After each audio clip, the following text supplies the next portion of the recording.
o professor Marcelo Lima, neurocientista. Boa noite, Marcelo Lima. Desculpa o atraso, perdão mesmo. Boa noite, Luciana. Vou pensar no caso. Eu vou pedir só Boa para o noite a senhor todos. puxar um pouquinho o microfone para ficar mais direcional. Isso, perfeito. Agora sim. Bom, gente, o Marcelo, para quem não conhece, eu vou rapidinho falar aqui um currículo que ele reduziu um monte, porque é muito mais do que está aqui, mas enfim. Ele é professor associado do Departamento de Fisiologia da Universidade Federal do Paraná, coordenador do Laboratório de Neurofisiologia e coordenador do Programa de Pós-Graduação em Fisiologia da Universidade Federal do Paraná. Aliás, setor esse que tem sido muito, mas muito prejudicado com a política do governo federal. E esse é um dos assuntos que a gente vai, claro, comentar aqui com ele, porque não dá para deixar, né? Deixa eu aproveitar bem o entrevistado. Bom, primeiro, boa noite, eu já te dei, mas quero Boa saber, quero que noite, você Luciana. explique para o nosso ouvinte o que é exatamente a fisiologia.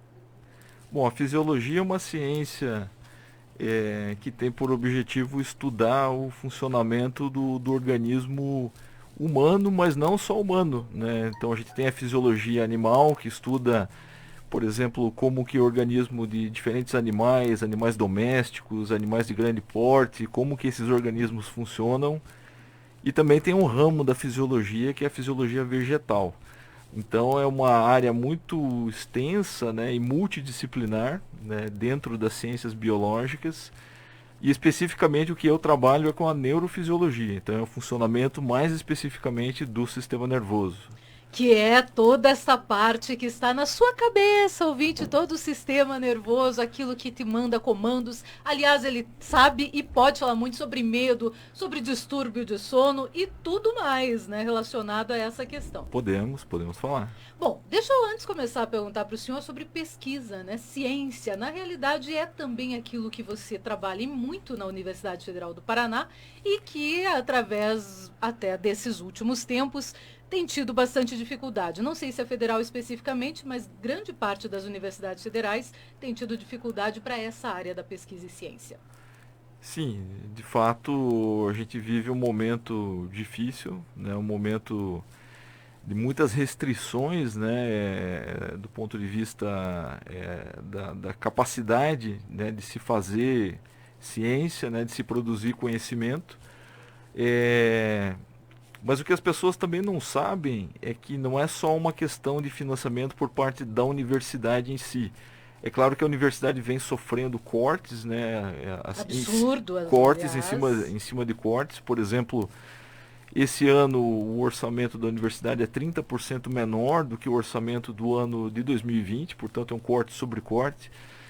Mas o orçamento de pesquisa não sai diretamente da universidade, né? A universidade ela mantém com esses recursos, né, os contratos de segurança, de limpeza, os contratos relacionados com toda a infraestrutura, né, que permite o funcionamento da universidade, mas a pesquisa mesmo ela é feita a partir da aprovação de projetos de pesquisa por parte dos pesquisadores junto a editais que são, né, chamadas públicas, que, por exemplo, órgãos, né, de financiamento, tanto federais quanto estaduais, oferecem. Então, a política de suporte para a ciência, né, no que diz respeito ao Ministério da Ciência e Tecnologia, falando agora numa esfera federal, é uma política também muito restritiva, né? A gente está vendo que o orçamento, né, do Ministério de Ciência e Tecnologia é um orçamento que também vem caindo drasticamente. Então isso significa que a gente tem menos oportunidades, né, de editais, né, de chamadas públicas para concorrer. E numa situação razoavelmente normal já é difícil você aprovar um projeto, porque a concorrência é ampla. É grande. Você concorre com o Brasil inteiro, com pesquisadores muito qualificados de São Paulo, do Rio de Janeiro, de Minas e assim por diante. E nesse universo que a gente está agora, com menos possibilidades, menos editais, praticamente nada, né, para ser bem fiel ao que está acontecendo, as chances são ainda mais remotas, né? Então isso significa que na prática os projetos de pesquisa estão assim numa situação absolutamente periclitante. Quer dizer, falando do meu laboratório, por exemplo, a gente não tem recursos para iniciar novos projetos. Não tem. Não temos atualmente. A gente está finalizando os projetos que estão em andamento, mas a gente não tem recursos para, por exemplo, iniciar novas empreitadas ou dar continuidade àquilo que a gente já vem trabalhando. Então essa situação ela é bastante desesperadora para o pesquisador e não só para ele, para a equipe toda que compõe, né, os laboratórios de pesquisa, né? E a gente não tem muita perspectiva, na realidade, pelo menos até o final do ano que vem, de que isso se modifique. Não, não, a perspectiva é nenhuma, né, na prática, porque o orçamento, né, para esse ano já foi, né, aprovado, né, certamente ano que vem é um ano eleitoral, o orçamento também não deve modificar em relação ao orçamento de 2021, deve ser até menor. Então, certamente, a perspectiva aí para curto e médio prazo, ela não é nada boa. E assim, o que eu acho que é importante a gente salientar também, Luciana, é que a gente está vendo a importância da ciência, né, para a nossa sociedade. E o exemplo ainda mais a própria federal, né, está fazendo pesquisas com relação à vacina. Exato. Então a gente está percebendo o quanto que a ciência, de fato, ela é capaz de restabelecer uma condição de normalidade ou mais próxima, né, da normalidade. Agora nesse contexto, né, da pandemia, da Covid-19. Então a gente está vendo o quanto que é fundamental ter esse investimento, né, contínuo, né, na ciência. E a partir do momento que a gente tem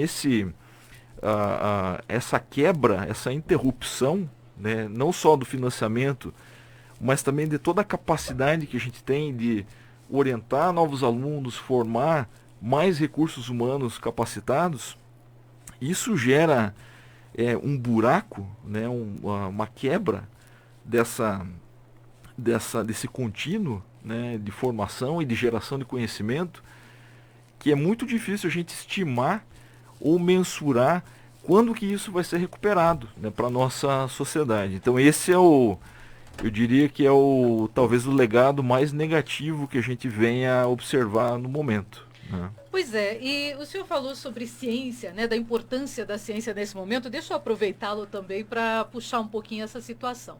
Enquanto a ciência tem dado e mostrado efetivamente resultados, nós temos, por outro lado, pessoas que desacreditam ainda na ciência e na capacidade dela. E parece que virou até uma politização, né? Em vez de realmente você entender que a ciência é algo importante e você tem diversas vacinas, diversas curas aí para doenças através do desenvolvimento da ciência, você acaba tendo que discutir se vai virar ou não jacaré depois de uma vacina. Quer dizer, parece que os valores se inverteram nesse processo todo. Eu acho que é uma crise quase que de legitimidade de quem tem essa prerrogativa de falar em nome da ciência. Eu até escrevi um texto que saiu no Jornal Plural recentemente, eu mandei até para você. E nesse texto eu discuto um pouco essas questões e eu acho que existe toda uma perspectiva por parte de alguns entes políticos, né, que estão no governo, em todas as esferas, né, federal, estadual, inclusive, não só no executivo, no legislativo, enfim, que usam, né, desse tipo de discurso, né, para falar muitas vezes em nome da ciência ou com alguma suposta legitimidade para falar em tratamentos precoces para a Covid, ou para falar, por exemplo, em imunidade de rebanho, ou coisas, né, do tipo, esses conceitos que são absurdos, né, já sacramentados, né, na comunidade científica como sendo algo que não se sustenta, né, não para em pé, né? Mas por alguma razão, e a minha hipótese é que seja de manter uma hegemonia política, né, desses entes, ou seja, eles querem com esse discurso conseguir cooptar uma parcela da população, fazer com que essa parcela da população concorde com eles, dê suporte político a eles e com isso eles possam se manter no poder, ter uma hegemonia e assim por diante. Então, a questão eu acho que ela é de legitimidade.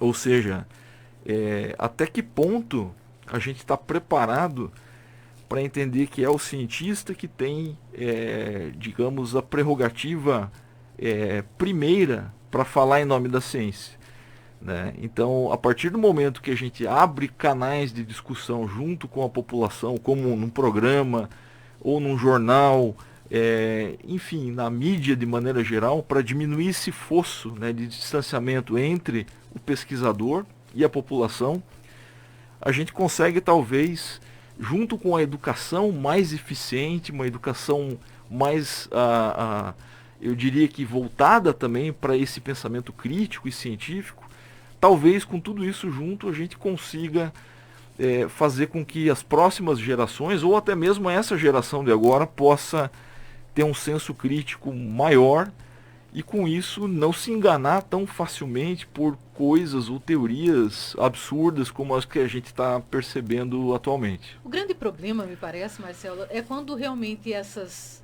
teorias, esses absurdos acabam tendo o aval também de médicos, de pessoas da classe que a gente acredita que seja científica.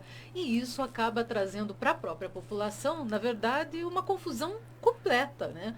Parece que parte da população não sabe o que é certo e o que é errado, parte tem ido realmente a favor do que tem dito a mídia e a ciência mesmo, mas existe também parte que acredita e que se baseia nessa crença não apenas pela palavra de um presidente da República, mas também pela palavra de alguns médicos que vêm a público dizer que o tratamento precoce é bom, que está tudo ok, que é isso mesmo. Eu acho que a gente precisa ter claro que a ciência, né, como sendo essa entidade meio abstrata, né, algo imaterial, impalpável para a maioria das pessoas, ela é na verdade uma condição em que se pauta, né, se baseia pelo método, né, de investigação e pela capacidade de a gente colocar a dúvida sempre em primeiro lugar. Só que uma dúvida metódica, ou seja, a gente vai testar uma hipótese com um método conhecido, replicável, e com isso a gente consegue construir um conhecimento, né? E esse conhecimento ele tem que ser validado e colocado à prova dentro, né, das mais amplas perspectivas. A questão é que isso não é uma condição absolutamente isenta de erros, principalmente erros interpretativos, porque a ciência ela é feita por humanos, né, por pessoas. Então as pessoas é que são os motores que fazem a ciência existir e a ciência progredir, né? E como a ciência é feita por humanos, né, os humanos têm as suas idiosincrasias, as suas posições políticas, o campo social ao qual a ciência está inserido, ele sofre muitas forças, muitas influências. Então, acontece da gente ter entes, né, agentes desse campo da ciência que vão se deixar muitas vezes levarem por esses pensamentos que talvez tenham uma identidade maior para eles do que aquela identidade que a própria ciência deveria produzir nessas pessoas, né? Mas é importante também a gente fazer uma ressalva, porque você citou os médicos, né? E a gente tem percebido que além dos políticos, os médicos têm muitos, né? Claro que não a maioria, mas uma parcela talvez considerável vem referendando esse tipo de discurso. Claro que à medida que as coisas vão avançando, essa parcela também vai diminuindo, porque em algum momento as evidências, né, têm uma força maior e esmagadora, né? Mas eu diria que nesse caso talvez outras forças, além dessas só identitárias que eu citei, também produzem esse tipo de contexto, né? Talvez até aquelas forças envolvendo poder econômico ou uma identificação corporativista. Político até. Exatamente, até corporativista, quer dizer, você se sente protegido como, né, um indivíduo que está dentro de uma corporação quando você vê um discurso, né, por parte de um político que está no poder falar algo que te agrada, né? Sei lá, citar o exemplo dos médicos cubanos, né, que foram execrados e assim por diante. E aliás, como fizeram falta. Pois é, então isso, de certa forma, é uma pauta que soou bem nos olhos dessa classe, né, de maneira, né, muito geral. É claro que a gente não pode generalizar tanto, né, mas há uma parcela importante que se viu representada nesse discurso. Então isso também tem impactos outros, né? A própria defesa do ato médico, né, que de uma maneira bastante complexa, assim, do ponto de vista de gerar um dilema ético muito grande, de falar que o médico ele tem autonomia para receitar o que ele quiser, mesmo aquilo não sendo necessariamente algo demonstrado empiricamente como sendo bem sucedido. Então isso é absurdo, isso não tem sustentação, né, isso científica. Tem acontecido de tal forma que eu fui levar uma filha minha ao médico, um médico particular aqui em Almirante Tamandaré, e ela estava gripada, mas até aquele momento a gente não sabia se era coronavírus ou não. Depois ela fez o teste. E ele naquele momento disse, bom, para a gente ter certeza que eu vou passar uma receita. Eu fui olhar a receita e era o tratamento precoce. Eu olhei e falei para ele, mas ela não vai tomar. Agora, esse medicamento que a gente vai fazer o teste do coronavírus hoje, ainda vamos atravessar aqui, vamos fazer, e daí depois a gente vai voltar aqui para conversar com o senhor. Mas, de qualquer forma, ele estava não só acreditando de que aquele medicamento seria bom, estava tudo ok, como também estava passando para frente, né? O problema é reproduzir um discurso sem você ter um senso crítico, né? Então é muito importante que a população entenda que um médico, ele não necessariamente ele é um cientista. Ele tem uma formação que é galgada na ciência. Certo. Né? É essa formação que a gente dá nos bancos universitários, né? Ou seja, quando eu estou em aula, né, dando aula para os meus alunos lá do curso de medicina da UFPR, toda a formação que a gente dá é uma formação absolutamente científica, né? Tudo ali tem uma razão de ser, nada está ali ao acaso, né? Todas as discussões, tudo isso então permite com que eles construam, né, um raciocínio lógico que seja baseado na ciência.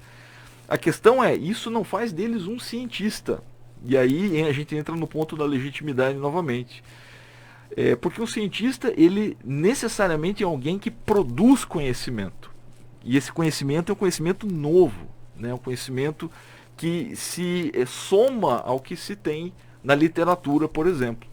Então, isso é uma diferença abissal para aquele que sabe aplicar a ciência, que no caso é um médico, daquele que é um cientista de fato, que tem muito mais ferramentas para entender essas questões que a gente está discutindo aqui e propor perguntas que claramente a gente vê que quem não tem treinamento científico, efetivamente, quem não é cientista, a gente vê que não está jogando o jogo correto.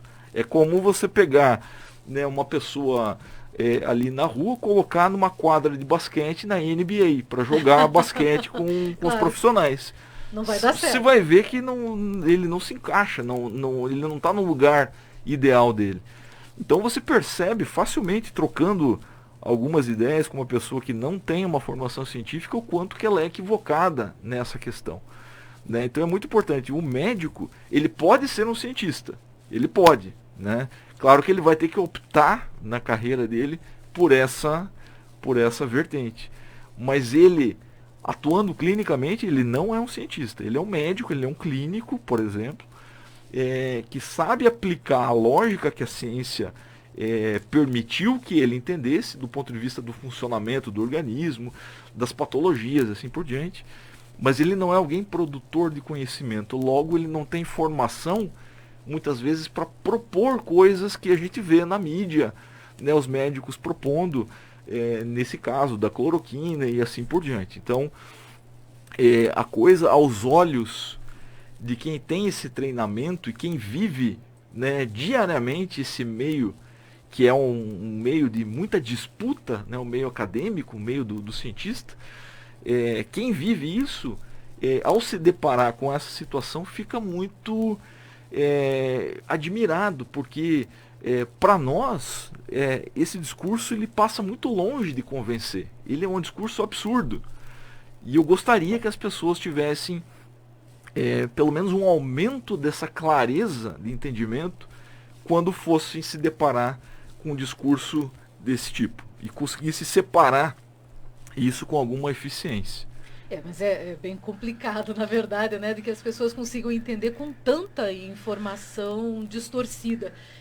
O senhor comentou aí com relação à ciência de uma forma bem contundente, e aí começou a me vir outra questão na cabeça, né, que esse governo federal, quando ele faz estas colocações sobre cloroquina, hidroxicloroquina, enfim, ele também joga muito com a questão religião, né, e parece que com o decorrer dos anos, religião e ciência tinham um confronto lá atrás que acabou se minimizando, mas parece que com toda essa jogada voltou-se, né, a se discutir e a se pensar. Não existe nada que se possa colocar como opositor entre ciência e religião. Não tem porquê esta briga, né? Eu acho que depende muito do campo, né, que você tá pensando, né? Mas de maneira geral, né, o cientista ele lida com uma concretude da qual quem trabalha com temas mais metafísicos, mais espirituais, não trabalha, né? Então você está em esferas muito distintas, né, de pensamento, né? Eu acho que uma não necessariamente antagoniza a outra nesse sentido. É claro que se a gente pensar o seguinte, um paciente está tratando da Covid-19, vamos colocar um exemplo, né, para o nosso ouvinte entender.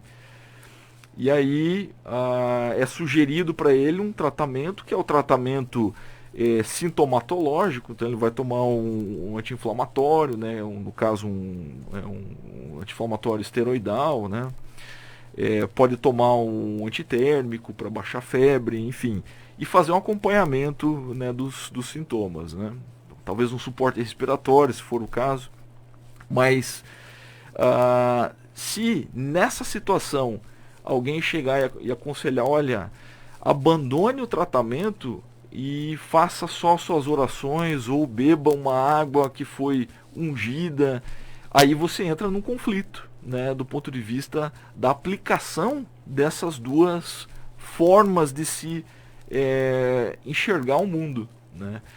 Então, nesse caso, eu acho que pode haver um problema, um choque do ponto de vista do impacto final, que pode ser, né, uma piora muito significativa da saúde do paciente. Isso até chegou a acontecer, né, se a gente começar a olhar os casos antes realmente das mortes acabarem virando tão cotidianas no Brasil, a gente até via realmente determinados discursos nesse sentido. Só que de uns tempos para cá, muitos pastores acabaram, infelizmente, perdendo a vida, como também os seus fiéis, e esse discurso mudou muito, né?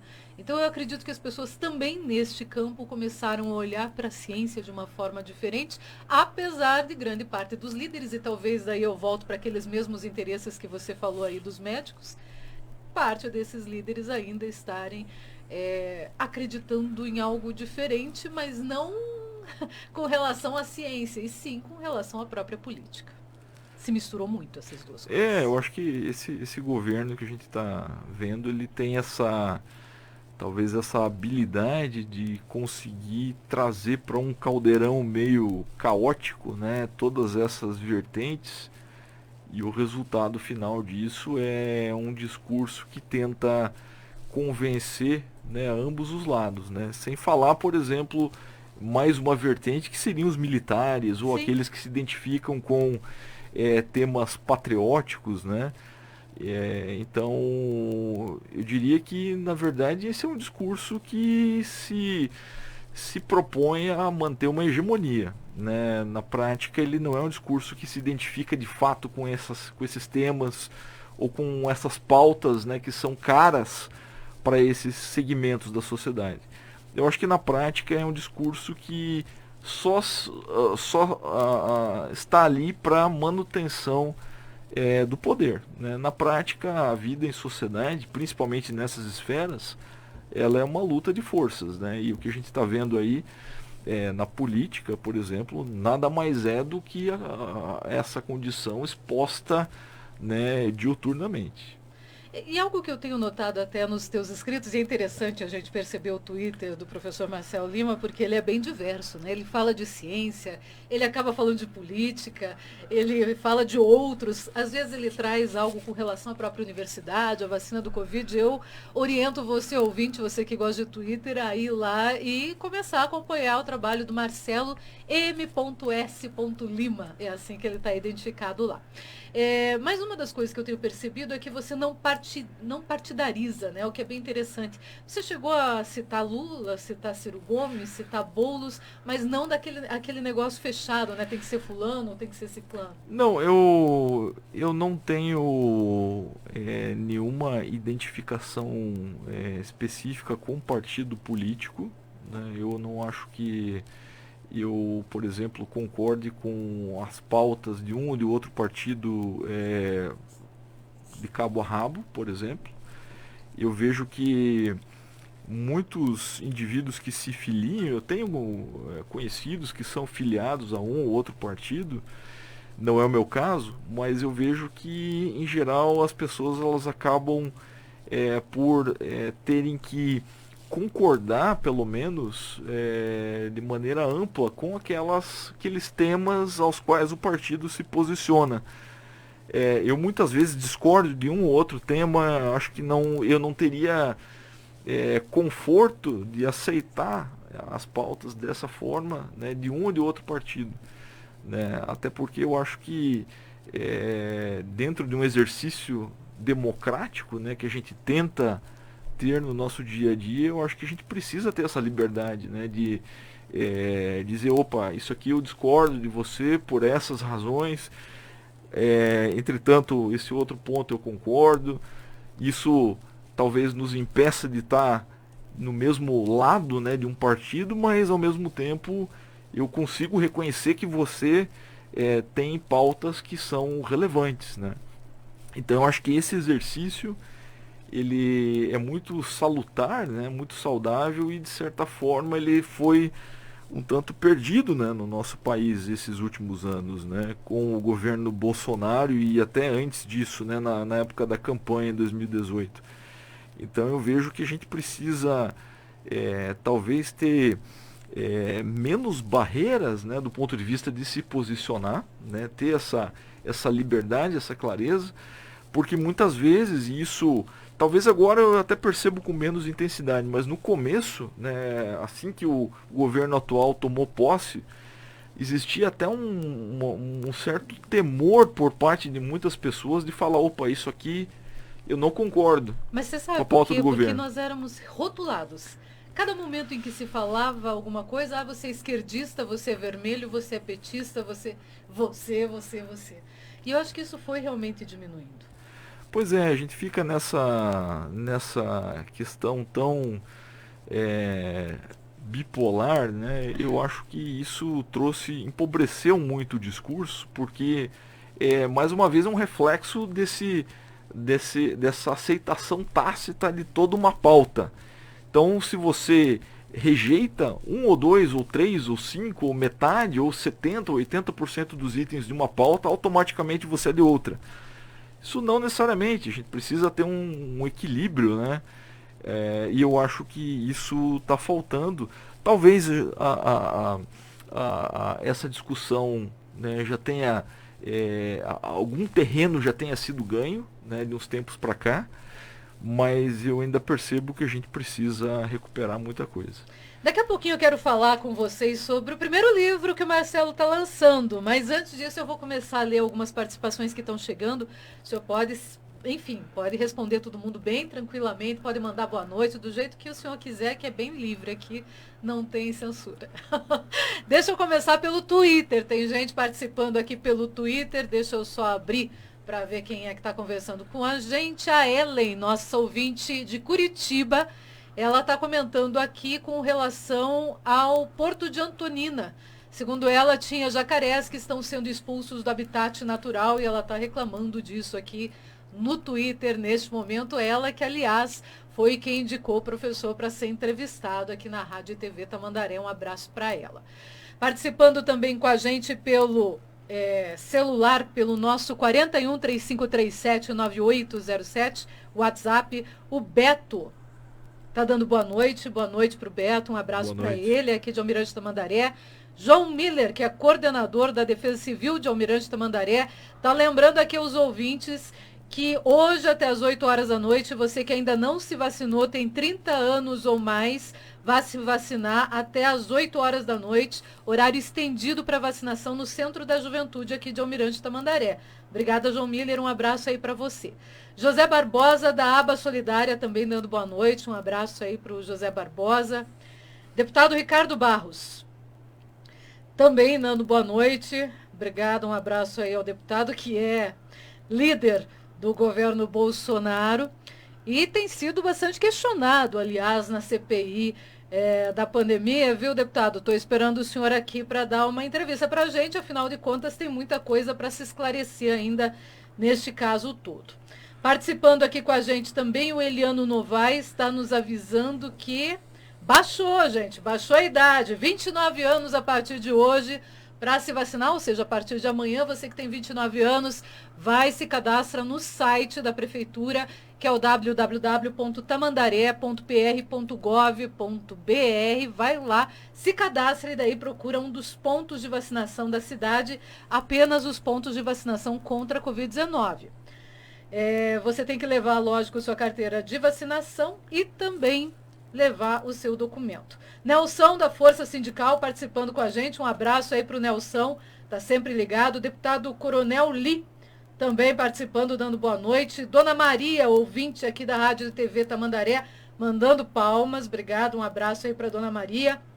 A Cíntia, que é nossa ouvinte de Campo Magro, está mandando coraçãozinho. Um abraço aí para Cíntia. Ferri, tá dando oi, Luciana, boa noite, abraços. Chicão, um abraço aí, Chicão, grande abraço para você, o Chicão que foi quem me vacinou contra a Covid-19, um abraço bem grande para ele. Não tive nenhum reflexo, não tive nada. Tem gente que acaba, infelizmente, tendo uma reaçãozinha, mas que é pequena perto da Covid-19, não é nada, então tem que se vacinar, gente, vai lá e se vacina, e você também. A Nilcélia, que é nossa ouvinte, abraço bem grande, ela é lá da PMI, também está dando boa noite, mandando palmas. O Tiago Costa diz o seguinte: olá, boa noite, está na hora de tirar o status de deuses dos médicos. Um curso superior não dá as informações que eles precisam, todas as informações que eles precisam. Um exemplo, uma vez um médico mandou um estudo para mim, e eu tive que fazer a análise. Ele queria comparar pacientes com determinada doença com pessoas saudáveis. Na amostra não tinha ninguém com a doença. Ele não entendia porque era impossível fazer a análise, já que ele tinha as pessoas saudáveis. Esse é um problema de formação, né, possivelmente, do profissional. Tiago, e assim, né, nesse caso dos médicos, é diferente, como bem disse aqui o professor, dos cientistas, né? Existe uma diferença bem grande entre eles. A Tatiane Politchuk está dando boa noite, um abraço bem grande para a Tatiane, boa noite para ela. A Marilza Santos também, mãe do Agnés, dando boa noite, beijo para Marilza. Ivonete de Lara Vaz, dando boa noite. O Tony Santos diz o seguinte: boa noite, bom programa, obrigada, Tony.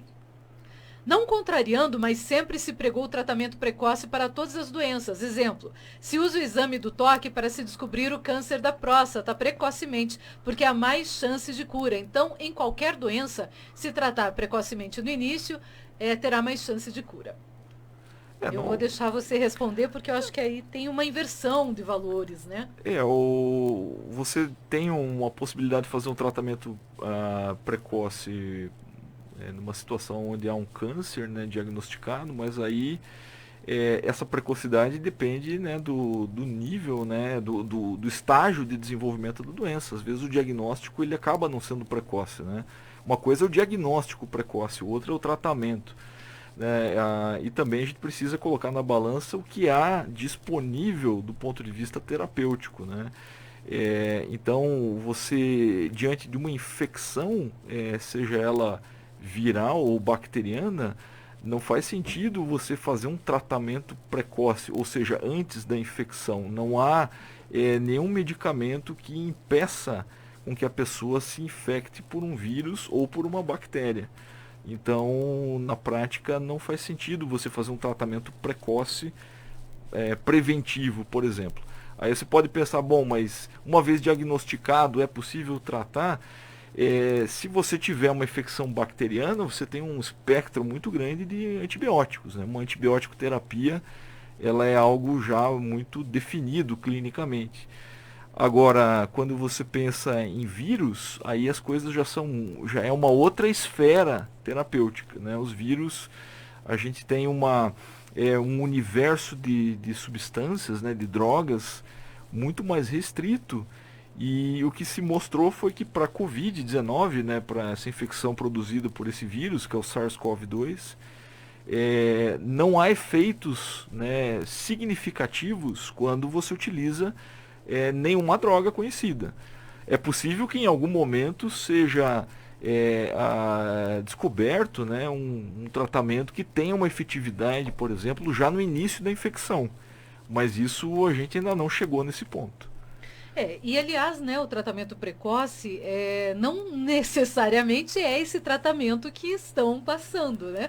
Você poderia verificar aí qualquer tipo de problema no paciente e passar para ele, como disse até o doutor aqui, passar para ele de repente o anti-inflamatório, algo nesse sentido, para tratar os sintomas da doença, mas isso não significa que você vai entrar com algo que ainda não está cientificamente comprovado.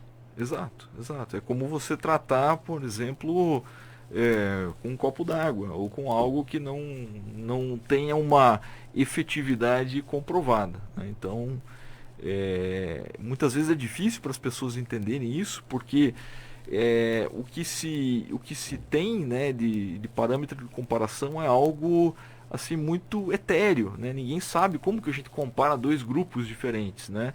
A gente compara estatisticamente, quer dizer, você tem que olhar qual parâmetro está sendo observado. Vamos pegar, por exemplo, uma população de homens e mulheres que tenham entre 40 e 50 anos de idade, né? Então a gente vai medir a altura e o peso, né, desses indivíduos, né? A altura e o peso são dois parâmetros, ou seja, são duas variáveis que a gente vai identificar nessa população. Agora a gente precisa comparar, né, altura e peso entre homens e mulheres para ver se há uma diferença, por exemplo, diferença estatisticamente significativa que mostraria que, por exemplo, em média os homens são mais altos ou são mais pesados do que as mulheres, né, olhando cada um dos parâmetros isoladamente. Então existem análises estatísticas que permitem essa verificação. E a partir desses limites estatísticos, né, que são cálculos complexos, a gente faz tudo no computador com programas específicos para isso, a gente consegue definir então essa significância ou ausência de significância. E uma vez estabelecido isso, a gente consegue dizer, opa, há uma diferença entre esses dois, né? As mulheres são mais baixas que os homens, por exemplo. Ou então os homens são mais pesados que as mulheres. Então a gente consegue definir isso parâmetro a parâmetro. A mesma coisa se a gente quer observar, por exemplo, quantidade de um vírus no sangue, né? Ou se a gente quer definir, por exemplo, o quanto que um determinado medicamento reduziu aquela quantidade de vírus, ou seja, aquela carga viral.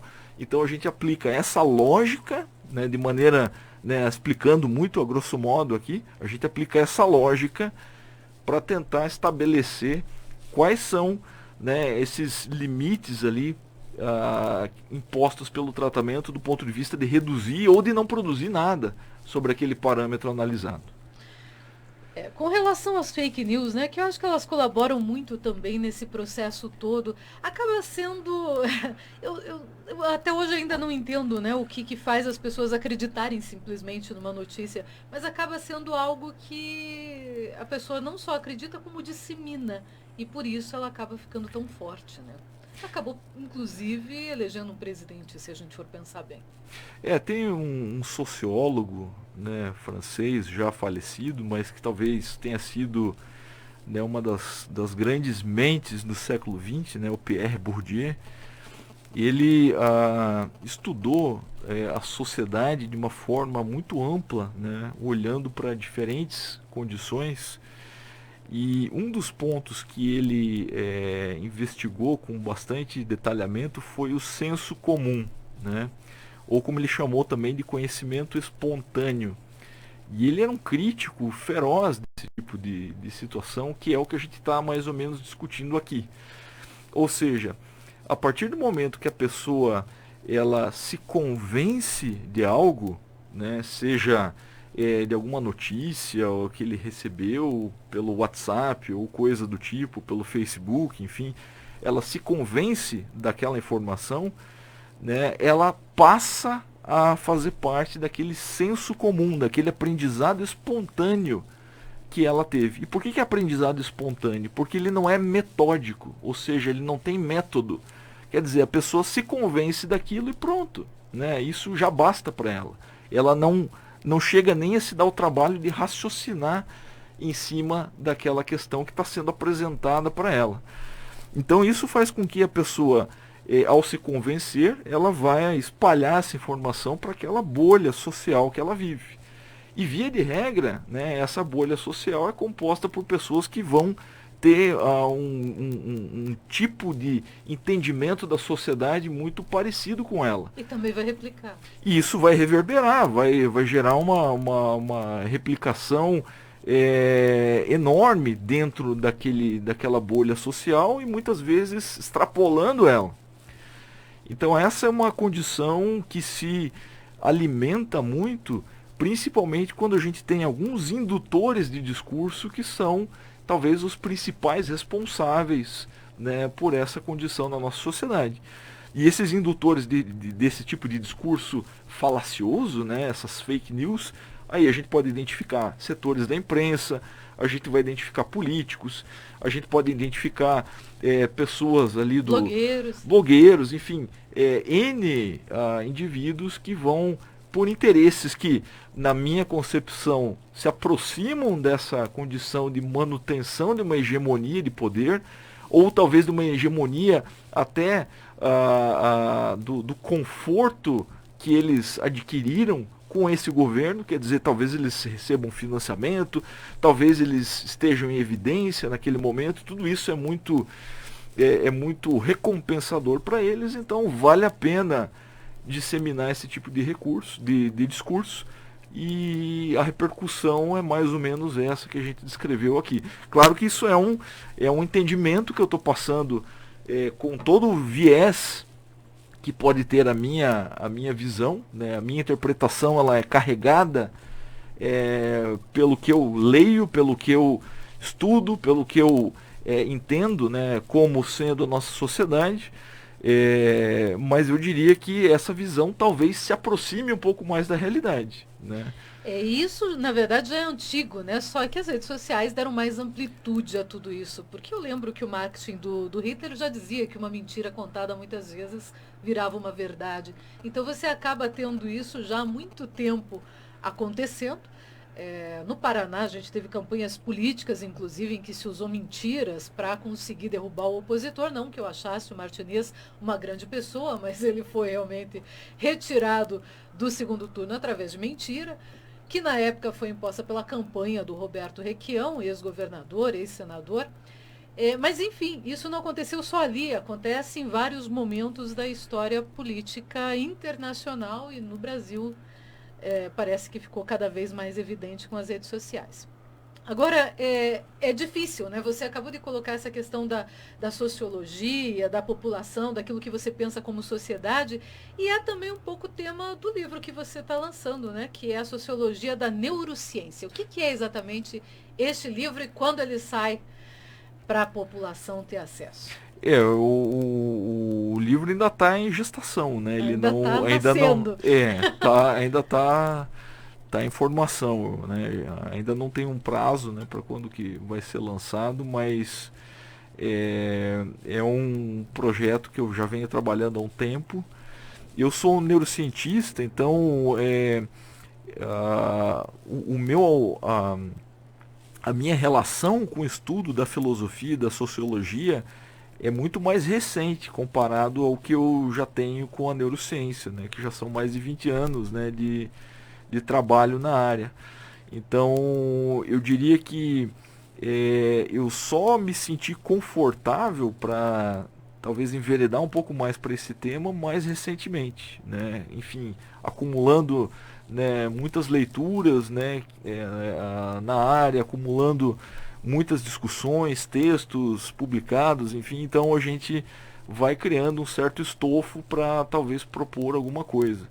Então a ideia é trazer para a discussão, né, nesse livro, uma análise mais sociológica desse contexto histórico que foi em que aconteceu o desenvolvimento da neurociência. Porque a neurociência é uma ciência bastante recente comparado com a filosofia ou com tantas outras, né? Mas ela tem uma história muito interessante e que por vezes é contada de uma maneira, eu diria que muito incipiente, né, nos livros que a gente, livros e artigos que a gente tem na literatura. Ou seja, é contada quase que de en passant. A gente não tem um detalhamento, principalmente do contexto social em que aquelas descobertas foram realizadas, né? Então eu cito aqui dois autores importantes, né, o Camilo Gouge e o Santiago Ramón y Cajal, que foram dois dos maiores neurocientistas que no final do século XIX, começo do século XX, fizeram, né, uma batalha como pesquisadores muito grande no que diz respeito ao entendimento de como que se conecta e como que funciona o sistema nervoso. Quer dizer, como que seriam as redes neurais que permitem, por exemplo, vocês estarem aqui nos ouvindo, pensando e assim por diante, né? Tentando estabelecer ligações com o que vocês já sabem e assim para frente. Então, esses dois pesquisadores tinham entendimentos distintos. O Camilo Gouge, ele imaginava que o nosso cérebro funcionaria, né, com redes que seriam mais ou menos redes desconectadas, né, formando agrupamentos de neurônios, que são as células principais do nosso cérebro, que tem um papel muito complexo, né, de formação de memórias e de processamento de várias informações. Enquanto que o Santiago Ramón y Cajal, ele tinha uma ideia muito mais interconectada dessa rede. Então ele imaginava que esses agrupamentos, né, eles deveriam estar se comunicando entre si e não isolados como o Camilo Gouge imaginava. Só que o Camilo Gouge, ele tinha uma habilidade que o Cajal talvez não tivesse. Ele dominava muitas metodologias, inclusive ele inventou uma metodologia de coloração dos neurônios, né? Ou seja, quando você pega um cérebro e fatia em cortes muito finos, você pode fazer uma coloração, né? No caso, ele fez uma coloração com nitrato de prata, e isso permitia ele enxergar com clareza os neurônios, inclusive toda a citoarquitetura dessas células, né? E com isso estudar melhor como que elas se conectavam. Então ele teoricamente saiu na frente. Só que o Cajal, ele soube usar melhor essa metodologia que o Gouge desenvolveu e conseguiu mostrar que ele, Cajal, estava certo e não o Gouge, né? Então esse contexto, ele da forma que eu coloquei aqui para vocês, muito simplificada, não remonta toda a batalha que foi entre esses pesquisadores do ponto de vista de fazerem dominar, né, tentar fazer dominar o seu ponto de vista em cima do outro, como que isso repercutiu dali para frente no que a gente entende, por exemplo, a doutrina neuronal que começou a partir de então. Então tudo isso não está muito claro, nem historicamente, muito menos do ponto de vista sociológico. O próprio Bourdieu, Bourdieu, que eu citei anteriormente, ele falava que o sociólogo é o único pesquisador que tem condições de fazer uma análise adequada da sociedade, e seja qual contexto social for. Então eu pensei, por que não um neurocientista, talvez com alguma visão sociológica, que é o que eu tento trazer nesse contexto, por que um neurocientista, então, com essa visão sociológica, não poderia tentar decifrar um pouco mais esse contexto histórico de construção do pensamento da neurociência até os dias atuais, ou o mais próximo possível, para que a gente possa então entender um pouco mais a contribuição dessa ciência tão interessante, tão complexa e misteriosa que é a neurociência para os nossos dias e para a nossa sociedade. Da forma como você falou, eu fico aqui imaginando que talvez não seja tão fácil para a maior parte da população entender. Mas você vai trazer tudo isso numa abordagem bem sociológica, usando mesmo o Bourdieu como base? Exato, é uma abordagem bourdieusiana, né? Então a ideia é tentar trazer isso dentro para os conceitos que ele nos trouxe. Por exemplo, o conceito de campo social, que é um conceito que eu diria que esclarece muito quando a gente vai tentar entender uma sociedade. Então a gente fala aqui do campo científico, né? Qual que é a linguagem, quais são os valores envolvidos, né? Os troféus envolvidos para um cientista, que são diferentes daqueles que são relacionados, por exemplo, a uma atividade jornalística e assim por diante. Então cada campo ele é mais ou menos estruturado, né? E o campo acadêmico ao qual a ciência se abriga é um campo muito estruturado. Então isso significa que esses troféus, né, essas condições que são caras para nós pesquisadores, muitas vezes não fazem sentido quando a gente sai do campo, né? Então, quer vender mais e ter credibilidade garantida no mercado consumidor? Invista um pouco em marketing de conteúdo digital e apareça. Não deixe para depois. Ventura Comunicação e Marketing Digital. Informações pelo 41992291359 ou pelo 4135379807. Ventura Comunicação e Marketing Digital. Quer ser visto? Apareça!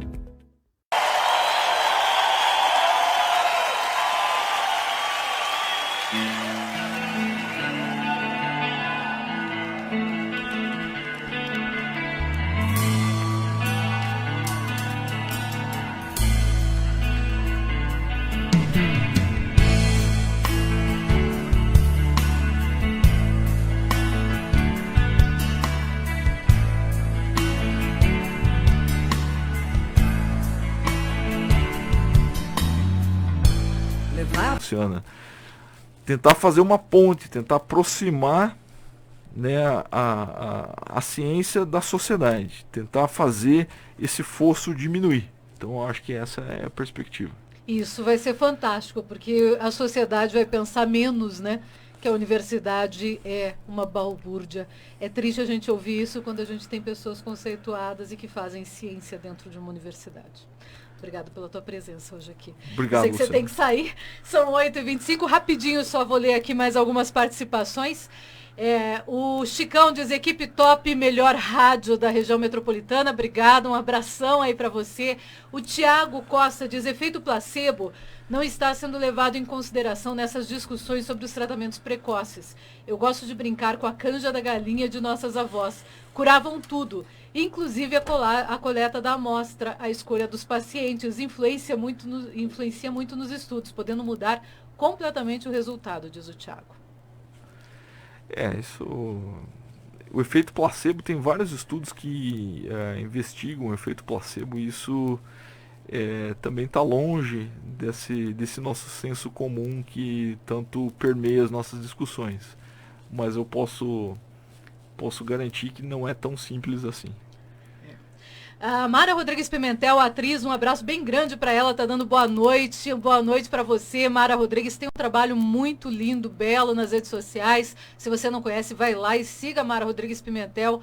tanto no Facebook quanto no Instagram. Claudilane Andrade Raposo também dando boa noite. Obrigada pela participação de vocês. Eu vou ter que terminar porque está na hora, mas eu quero deixar contigo agora o microfone aberto para as considerações finais, Marcelo. Então, eu agradeço o espaço, Luciana. Foi muito rápido, muito né? alegrador o papo.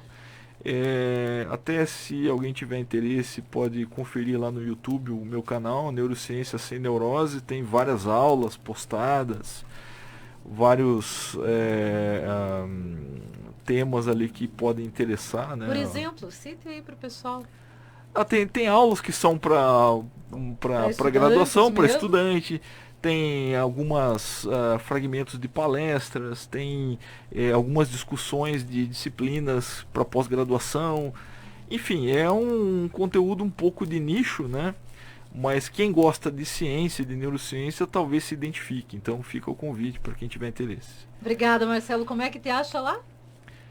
Esse canal é o Neurociência Sem Neuroses. Pode me achar também na página, né, neurofisiologia.ufpr.br, que é a página do meu laboratório.